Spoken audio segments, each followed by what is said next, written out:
Welcome back to the Common Sense Crypto channel, everyone.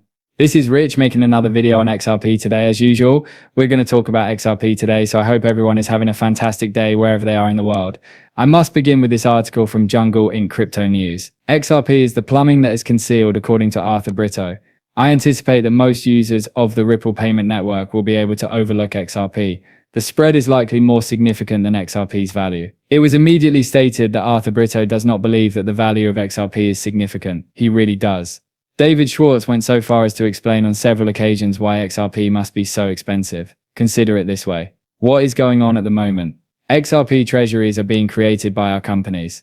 Over the next years, we will witness the formation of enormous XRP liquidity pools that will be used both domestically and internationally. There will be a shortage of XRP. Thus, in addition to the increase of tokenization, there are now trillions upon trillions of dollars in real assets. This will be added to the XRP ledger. Individuals will be relocating those assets. People will be transmitting ever-increasing sums of money from point A to point B in cross-border transfers at the same time. Therefore, if XRP is inexpensive and there is a shortage at the same time, one transaction could wind up using up the entire supply. It must therefore be much more expensive, particularly as demand and scarcity become apparent. XRP will therefore be a 5-digit asset. The speculative phase is coming to an end, and the utilitarian phase is beginning. Now the silent half is being spoken aloud. Listen to this out. Indeed, I do like Bitcoin. It's going to rally, I believe. It's a true asset, you know.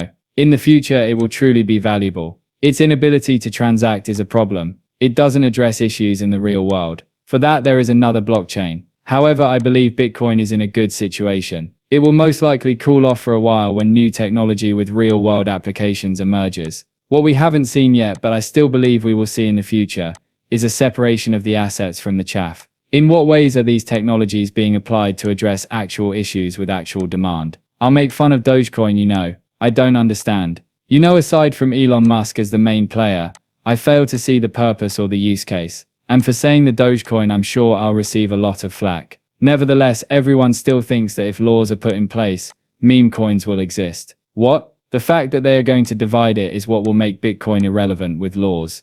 They will refer to it as a speculative asset. They will then claim that these coins here address a real-world issue. In what ways do you think smart money will be used to address real-world issues? And XRP won't be the only one. It will be XLM, XDC, and so on. However, as everything is now nearly finished, the story is already beginning to change and will continue to do so.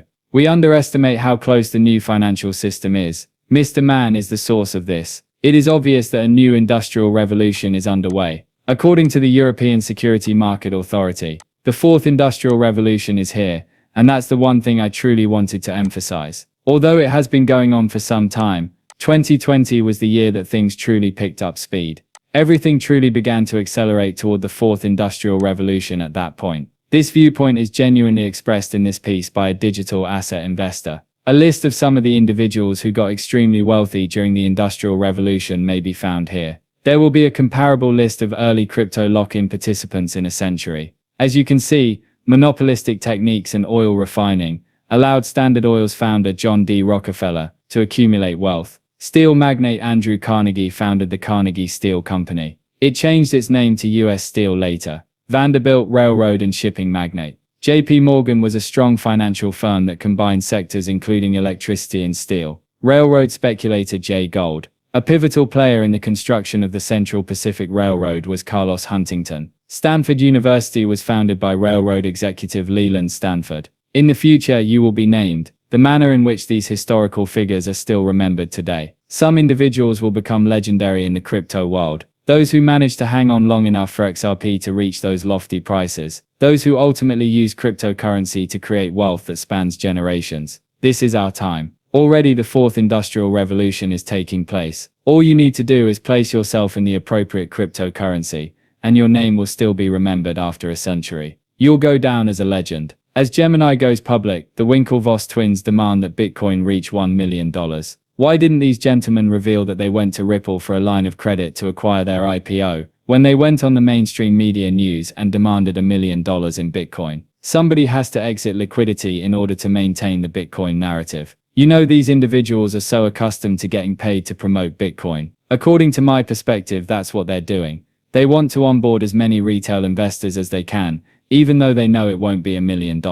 In this manner, their exit liquidity is those retail investors. As futures traders withstand sale pressure and spot ETF inflows decline, Bitcoin finds itself at a crossroads. The Bitcoin ETFs are seeing a decline in investment. Demand is dwindling. These individuals are selling the narrative that the 4-year cycles are over and that Bitcoin is only going to rise from here. They already know that a crash is imminent, and they are doing so because they want the price to rise as much as possible so they can cash out, leaving retail investors holding the bag. Original Bitcoin holders are waking up and selling off Bitcoin because they believe it will have one more push-up before it crashes down. Since we invest in XRP, we are aware of this trend. We observe all the XRP ETF filings, which indicate that funds will move from Bitcoin ETFs to XRP ETFs, with some of them ending up in Ethereum ETFs. Some will end up in the H-bar ETFs, some in the Solana ETFs, and so forth. But I believe XRP will take a significant portion of the XRP ETFs, because of the enormous demand.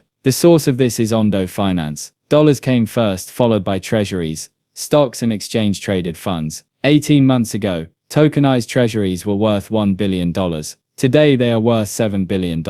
We anticipate that tokenized equities and ETFs will begin to experience the same phenomenon. Listen to it. Will ETFs and tokenized stocks be the next big thing? Although it's often quite difficult to foresee which assets actually get adopted, we would like to think that it is. However, many people underestimate the latent demand for these assets that exists internationally, which I believe to be very large. As of right now, stable coins are approaching $300 billion in value. Mostly because hundreds of millions of people around the world have discovered that using the stable coin to obtain the US dollar is quite simple. Additionally, since it can be sent freely around the clock while it is on blockchain rails, it is actually better than when it is simply in a bank account. With tokenized treasuries, the similar trend has begun. About 18 months ago, it was worth $1 billion. Today, it is worth $7 billion.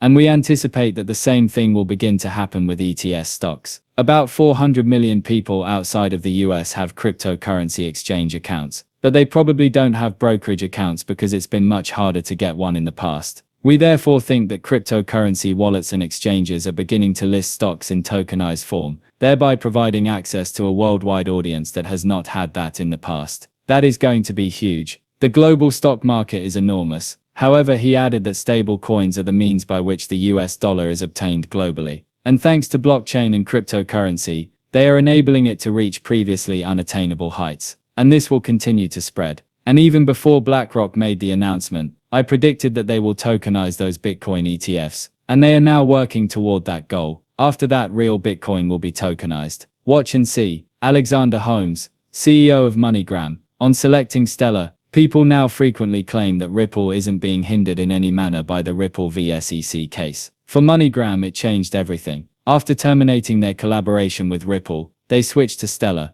I had a wonderful experience using Ripple. They frequently concentrate on the back-end components. Evidently, they are really interested in cross-border money transfers using Ripple and similar platforms. Based on the framework of that partnership, it was extremely difficult for us to continue with the adjustments and the challenge that the SEC presented. We both decided to move on as a result. While the collaboration with Step, they left Ripple for that reason. The SEC was suing Ripple, and that case started even though there was nothing wrong with the company's product. As a result, MoneyGram had to choose and switch to Stellar. You know, everyone usually says that MoneyGram left Ripple because they thought Stellar was a better product and Ripple had issues. It was not at all like that. However, the Ripple v SEC lawsuit did have a significant effect on both Ripple and the price of XRP. I believe that the Ripple v SEC case